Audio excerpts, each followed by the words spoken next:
¿Yo puedo escuchar a cualquiera que hable de la palabra de Dios? Bueno, la verdad es que no. De hecho, el trabajo de los apóstoles era desmentir las posturas nuevas que salían todo el tiempo, porque algo que tiene la conducta humana siempre es desfigurar las cosas. O sea, desfiguramos cualquier mensaje. Ahí está la ilustración del telefonito, que es una dinámica que se hace entre niños de susurrar una frase al oído del otro, y resulta que cuando termina de recorrer todas las personas, la frase se vuelve un desastre, ¿no? Entonces, el trabajo de los padres de la iglesia, en la iglesia primitiva, los primeros 200, 300 años, siempre fue ser apologetas, o sea, desmentir las cosas. ¿Por qué? Porque hay varios patrones que podemos seguir para ver si alguien es confiable, porque siempre vamos a encontrar estos malos predicadores. Como dice 2 de Pedro 1:20, que te lo mencionaba antes, dice, tienen que saber que ninguna profecía de la Escritura es un asunto de interpretación personal. TLA dice, deben saber que ninguna enseñanza de la Biblia se puede explicar como cualquiera quiera explicarla. Es decir, tienen que saber que lo que enseña la Biblia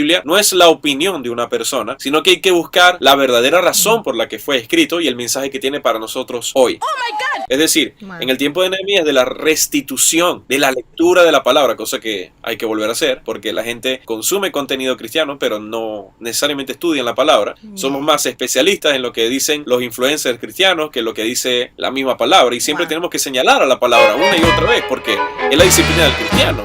Conoce lo más reciente de la música urbana, los temas que te interesan y olvídate de las conversaciones falsas. Es Carla in the House, todas las tardes solo por CBC La Voz y CBC La Voz Urbano.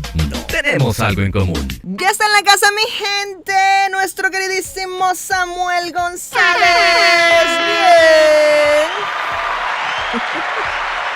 Espero que hayas escuchado los efectos y los aplausos, amigo. Bienvenido a la casa, ¿cómo estás? Muy bien, Carla, ¿cómo te sientes? ¿Cómo va todo? Súper cool, feliz de tenerte acá nuevamente y que podamos conversar igual. El tema de hoy, que me encanta. Esta serie sobre las disciplinas espirituales ha estado brutal y creo que el tema de hoy le va a gustar a la gente. Sí, bueno, esperemos. Muy bien. Uno prende en fuego también, puede ser, no sé. También. Samuel González desde Venezuela, mi gente, nos estará hablando el día de hoy de un tema muy importante. Mira, Samuel, yo no sé, pero dicen por ahí que uno puede leer la palabra de Dios y que uno la puede interpretar así, porque como uno tiene una relación con Dios, bueno, lo que uno interprete, eso es. ¿Será que funciona así, Samuel? Sí, mira, hay una ilustración muy buena que yo vi una vez hablando de las opiniones. Seguro lo han visto, ¿no? Que hay una persona mirando un 6 y un 9, ¿verdad? Por ejemplo, miran diferentes números, ¿no? Entonces una persona está de un lado y otra persona está del otro lado. Entonces, el punto es que una persona ve un número, otra persona ve otro número,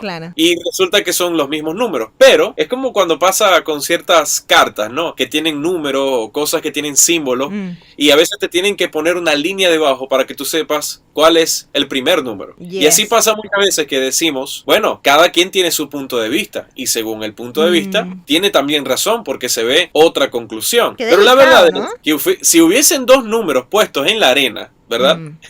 Y tiene perfecto sentido que sean números. Alguien los puso allí. Y si alguien puso los números, algo quería comunicar. Por lo tanto, si Dios escribió un mensaje para la humanidad, esa línea que nos señala cuál es lo primero y qué es lo último, qué es lo más importante y qué no es lo tan importante, está escrita. Entonces, va a haber gente que va a decir que la Biblia tiene 1000 interpretaciones. De hecho, hay ramas del cristianismo que no tienen problema con esto, que se puede debatir, se puede revisar, se puede reenfocar, no pasa nada. Podemos decir, esto es pecado, mañana no lo es, pero las grandes ramas del cristianismo estamos de acuerdo con que hay una sola interpretación fiable. Wow. Ahora, esto es bien interesante porque, por cierto, ayer estuve compartiendo con unos amigos y en esta reunión pues estuvimos hablando de varias cosas, nos hicimos varias preguntas sobre la palabra de Dios, sobre nuestra fe, y me encanta porque todos tenemos puntos de vista, perspectivas, y una persona llegó a mencionar que escuchó la prédica de dos personas diferentes y pues extrajimos de alguna manera las ideas y el mensaje en sí. Pero yo me pregunto, hay personas que de repente pueden llegar a escuchar muchas voces y a muchos predicadores, ¿y cuál sería este filtro, pregunto yo acá, para quizás, no sé si es buscar, pero escuchar a las personas correctas, enseñar la palabra? O sea, yo pudiera, esta es la pregunta, ya la encontré. Ya, perdón. Atrápala. Yo pudiera. Ya sí, ya. yo pudiera, o sea, yo puedo escuchar a cualquiera que hable de la palabra de Dios. Bueno, la verdad es que no, porque eso fue un tema de la iglesia primitiva y eso pasó todo el tiempo. De hecho, el trabajo de los apóstoles era desmentir las posturas nuevas que salían todo el tiempo, porque algo que tiene la conducta humana siempre es desfigurar las cosas. O sea, desfiguramos cualquier mensaje. Ahí está la ilustración del telefonito, que es una dinámica que se hace entre niños de susurrar una frase al oído del otro, y resulta que cuando termina de recorrer todas las personas, la frase se vuelve un desastre, ¿no? Entonces, el trabajo de los padres de la iglesia, en la iglesia primitiva, los primeros 200, 300 años, siempre fue ser apologetas, o sea, desmentir las cosas. ¿Por qué? Porque hay varios patrones que podemos seguir para ver si alguien es confiable, porque siempre vamos a encontrar nuestros malos predicadores. Y el punto de partida es que, nuevamente, como dice 2 de Pedro 1:20, que te lo mencionaba antes, dice, tienen que saber que ninguna profecía de la Escritura es un asunto de interpretación personal. TLA dice, deben saber que ninguna enseñanza de la Biblia se puede explicar como cualquiera quiera explicarla. Es decir, tienen que saber que lo que enseña la Biblia no es la opinión de una persona, sino que hay que buscar la verdadera razón por la que fue escrito y el mensaje que tiene para nosotros hoy. Entonces ese es el punto de partida. No deberían haber muchas interpretaciones, sino que hay un solo mensaje para todos nosotros. Wow, eso está muy brutal. Ahora, yo pienso también, Samuel, si esta sería el punto de partida de alguna manera, ¿cómo nosotros podemos examinar y meditar en la palabra de Dios de una mejor manera, ya que es algo que se nos insta a hacer constantemente? Uno de los primeros pasos es siempre buscar el mejor proveedor de discipulado que podamos encontrar. Es decir, tú no estás por accidente en una iglesia. Tú tienes que decidirlo, tienes que ser intencional en dónde te congregas y tienes que ser intencional lo que está haciendo tu formación, cómo estás construyendo tu fe. Entonces no debe ser algo de casualidad, sino que tienes que ser intencional con eso y tienes que buscar un lugar donde haya delicados pastos, donde puedas alimentarte y puedas descansar. Mira lo que dice Nehemías 8:8, dice, leían el libro de la ley claramente y ponían sentido, de modo que todos entendiesen la lectura. Es decir, en el tiempo de Nehemías, de la restitución de la lectura de la palabra, cosa que hay que volver a hacer, porque la gente consume contenido cristiano, pero no necesariamente estudian la palabra. Somos más especialistas en lo que dicen los influencers cristianos que lo que dice la misma palabra, y siempre tenemos que señalar a la palabra una y otra vez, porque es la disciplina del cristiano. No dependemos de la popularidad o del alcance de una persona, sino siempre de la autodisciplina de buscar la palabra. Pero cuando buscamos la palabra, debemos buscar a alguien que lo explique con claridad y de modo que se pueda entender y aplicar diariamente. Y lo otro es que siempre tenemos que buscar la actitud de los bereanos. El apóstol Pablo fue a predicarle a una gente, a una iglesia, que estaba en Berea, a unos hermanos judíos, ¿no? Y el tema de los judíos bereanos es que ellos conocían las profecías del Mesías, pero cuando llegó Pablo, ellos no lo aceptaron de una vez, sino que le dijeron, vamos a tomarnos el tiempo de leer la palabra para saber si lo que tú dices es verdad. Dice la palabra, los bereanos eran mucho más nobles que los de Tesalónica y escucharon gustosamente el mensaje. Pero todos los días se examinaban las escrituras para comprobar si lo que Pablo y Silas decían era cierto. Brutal. La actitud de los bereanos siempre ha sido muy honrada en la historia de la iglesia, como gente que escuchaban pero se sentaban con las Biblias para revisar si estaban comiendo buena comida. Esa es la actitud de punto de partida que todos debemos tener. Chamos, no, qué brutal. Me encanta cuando eliges estos versos con pinza. Ahora, ¿cuál es el filtro, Samuel? El filtro básico de la interpretación de la palabra. Tú usaste hace rato un término que es la apologética. También se escucha de diferentes términos en lo que tiene que ver con el tema de la interpretación. Y hay muchos términos bien interesantes en cuanto al estudio de la palabra, pero ¿cuál es el mejor filtro? ¿Cuál es la mejor manera de empezar a estudiar y a interpretar correctamente? Y aquí obviamente podemos desarrollar muy bien el punto. Hay muchos libros de cómo estudiar la Biblia, de autores fenomenales, ¿no? Y yo les animo a que vayan a una librería y busquen un libro que les llame la atención y que tenga respeto en el tema. Y la verdad es que yo les voy a dar un consejo a mis amigos que nos escuchan, y es que tú no sabes de ningún tema hasta que hayas leído por lo menos 3 o 4 libros o que lo hayas hojeado acerca de un tema. Si tú quieres aprender sobre cómo estudiar la Biblia, no puedes decir que tienes una buena visión si solamente leíste a un autor, porque tú no sabes si ese autor está loco. Tú no sabes si ese autor usó unas cosas aromáticas antes de escribir y veía unicornios mientras escribía. Tú no sabes en qué condiciones lo escribió. Entonces no puedes creer lo primero que lees. Claro. Cuando lees varios y tienes un contexto y tienes opiniones diferentes y quizás de denominaciones diferentes, tú puedes decir, yo creo esto por esta razón. Yeah. Entonces, bueno, búsquese cómo estudiar la palabra. Okay. Aquí le doy 5 consejos que se repiten muchísimo en todos estos consejos de distintos libros. Okay. Voy a leerlos global y después podemos profundizar. Cool. 1. Lee, estudia, presta atención a los anillos de contexto. Okay. Anillos de contexto. Palabra clave. 2. Responde todos los WH en inglés. Por ejemplo, quién, cuándo, dónde, cómo, y ahí tú sabes lo que sigue. Base del periodismo. Muy bien, muy bien. Todos los WH del inglés. 3. Estudia versiones diferentes, a ver qué ángulo te pueden mostrar. Cool. 4. Estudia lo que los comentaristas bíblicos respetados han dicho acerca del tema. Y 5. Siempre es bueno revisar lo que la historia de la iglesia ha confirmado acerca de la interpretación de eso. Es decir, históricamente, en 2000 años de iglesia, ¿qué es lo que usualmente se ha afirmado, se ha tenido acuerdo de lo que significa tal pasaje? Esas son más o menos 5 ideas. Podemos empezar con el primero si quieren. Claro, por favor, adelante. Un filtro de interpretación básico son los anillos de contexto. Esto va sencillamente que cuando leo un pasaje, debo leer ese pasaje y siempre ir desde lo microscópico hasta lo telescópico. Desde lo microscópico hasta lo telescópico. Es decir, de lo muy pequeño a lo muy grande. ¿De acuerdo? Entonces, vamos leyendo un verso, pero es importante, el siguiente anillo de contexto podría ser el capítulo. El siguiente anillo de contexto podría ser una categoría completa dentro del libro, porque por ejemplo el libro de Deuteronomio son 3 discursos y los 3 discursos abarcan varios capítulos cada discurso. Entonces un tercer anillo sería la categoría del libro, la sección completa. Otro anillo completo sería ver el libro en contexto con la Biblia, y el último evidentemente sería la Biblia misma. Pero por ejemplo, cuando yo estudio un tema, hablando de los anillos de contexto, hablando de lo macro ahora, de lo telescópico, cuando yo estudio un tema, debo contrastarlo con lo que el resto de la Biblia dice del tema. Por ejemplo, yo no puedo sacar una interpretación de fe solo por las palabras de Jesús, porque necesito también el ángulo del apóstol Pablo y de otros textos para poder tener una imagen completa. Qué cool.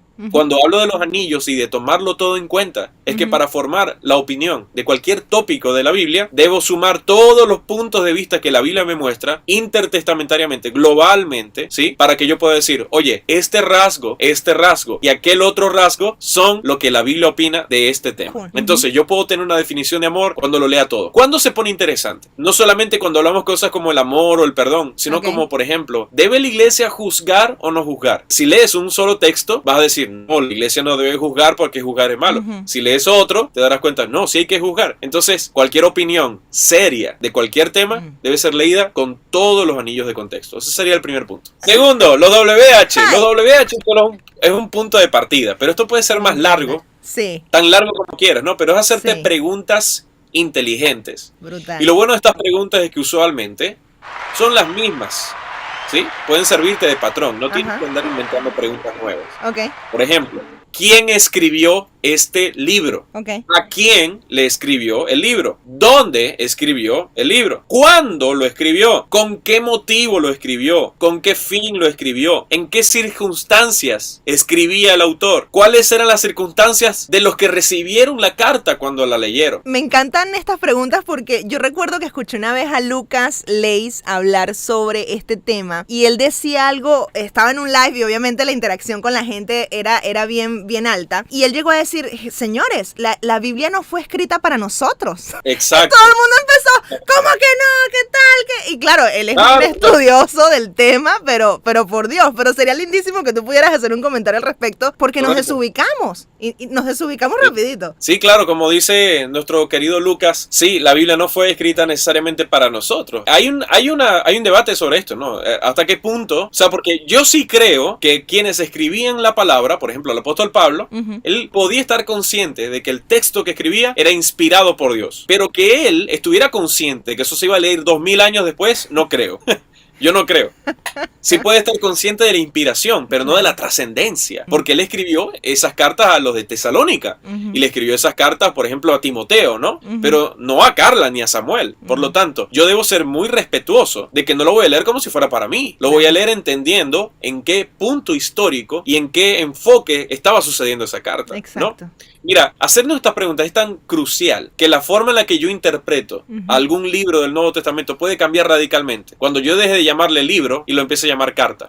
Porque no es lo mismo. Tú dices, vamos a abrir el libro de Efesios. Pero no es un libro, es una carta. Igual que, por ejemplo, Timoteo no es un libro, es una carta. En cambio, Crónicas sí es un libro. ¿Por qué? Porque una carta se hacía en el calor. Y es incluso, por ejemplo, Filipenses, es posible que parte de la carta haya sido escrita con la misma sangre del apóstol Pablo porque se le haya acabado la tinta. Entonces, estaba siendo escrita en presión, enviada por gente en el camino. En cambio, los libros de verdad pasaron después. Se escribieron después de los hechos.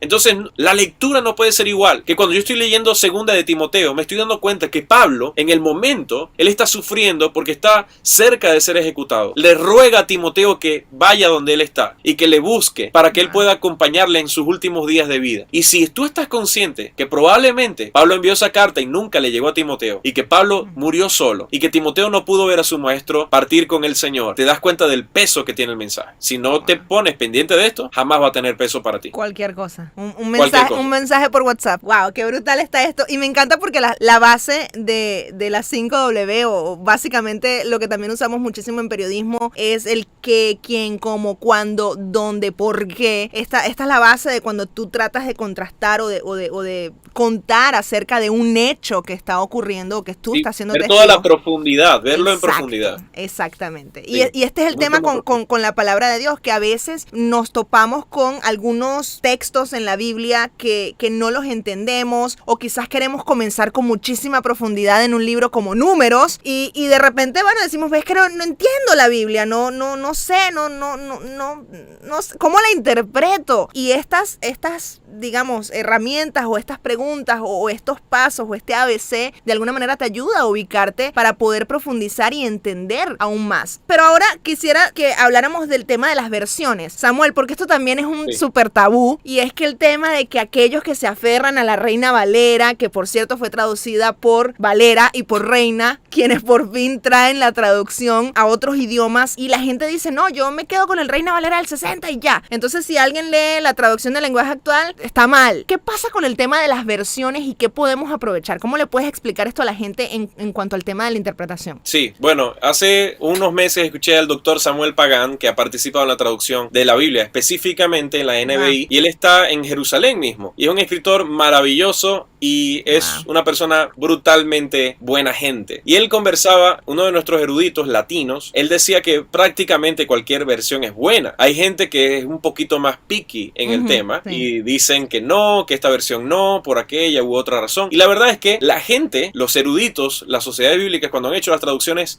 pasan años haciendo eso. Con equipos de gente que conocen los idiomas, la arqueología, a una profundidad impresionante, que ni tú ni yo tenemos ni una idea ni galácticamente cerca de lo que esa gente ha trabajado y sabe para interpretar un texto. Entonces, la gente es fácil y ligera para juzgar y tener teorías conspirativas de cuál versión es mejor que la otra. Y la verdad es que básicamente cualquier versión es buena, pero lo más responsable es siempre leer la mayor variedad que puedas para tener una imagen. ¿Por qué? Porque al ser un idioma de hace 2000 años y más de 2000 años, depende de lo que estés leyendo, ¿verdad? Y al tener nosotros tanta distancia cultural, ¿verdad? Es muy difícil traducir exactamente igual como lo escucharon las personas. Por lo tanto, van a haber muchas opciones buenas. Si pasa con el inglés y el español, que alguien traduciendo puede decir varias frases y en verdad todas replican de una forma fiel lo que la persona dijo, ¿verdad?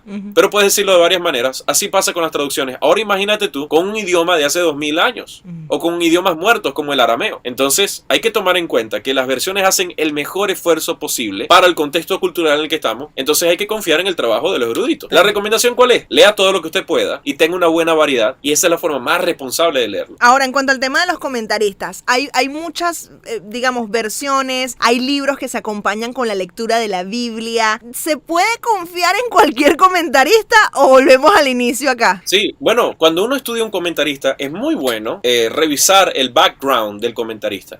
Y eso usualmente se encerraría en una sencilla pregunta: ¿qué denominación es? o cuál es el credo de la persona, porque así sabemos de qué punto de vista está partiendo sus comentarios. Pero es importantísimo que como práctica, luego de nosotros haber leído y habernos hecho las preguntas, vayamos al comentarista. No vaya a ser que leas al comentarista y te dé una opinión ya muy marcada de lo que está pasando ahí y después no quieras salir de ahí. Primero lo lees tú, luego lees al comentarista. No busques la opinión primero, busca tu propia opinión. Una opinión lo más neutra posible y luego ves lo que la gente ha dicho del tema. Y lo mismo aplica con el punto 5, que es la interpretación histórica de la iglesia, o sea, revisar en la historia de la iglesia qué es lo que se ha dicho. Porque eso te va a dar una idea de si es una cuestión moderna o una cuestión de moda o una distorsión o es algo más serio. Mientras más nueva sea una práctica, más rechazo o más cuidado deberías tener. Porque tú tienes que preguntarte, en 2000 años de iglesia no hacían esto o no llamaban a la gente de esta manera y ahora vamos a decir que se hace así. Entonces, debería ponerte en cuidado, ¿no? En advertencia. Sí. Porque es poco fiable que alguien invente algo que no se había hecho en los últimos 500 años de iglesia y diga que no, siempre fue así, pero si no hay respaldo histórico de eso. Entonces, estar conscientes de la historia de la iglesia nos ayuda a evitar errores, porque usualmente se repiten. Qué brutal. Sí, por ahí dicen que el que no conoce la historia tiende a repetir los errores, así que hagan el favor.